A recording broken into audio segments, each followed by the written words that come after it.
If you are wondering if there is bypass charging available on a Redmi A7 Pro, then the answer seems to be no, although there seems to be a little trick that we can perform on this phone. So usually, in order to find bypass charging, we can try to find it in the game turbo panel, which in this case, it doesn't really include anything that is related to bypass charging. Sometimes you can also find bypass charging if you go to battery settings. So if I open settings on the phone, then of course in here we should be able to go to battery, there we go, and then in here we can, at least in theory, try to find something that is related to bypass charging. But as you can see here in battery protection, there is nothing in here, there is no charging options or something like that, and in additional features you won't find anything that is related to bypass charging either.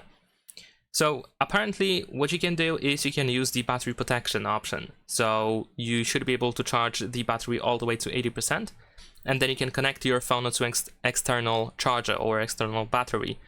And at least in theory this should work, although I cannot really guarantee that it is going to work as intended.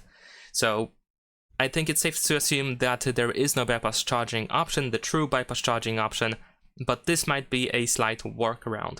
So that's pretty much it. Leave a like and subscribe.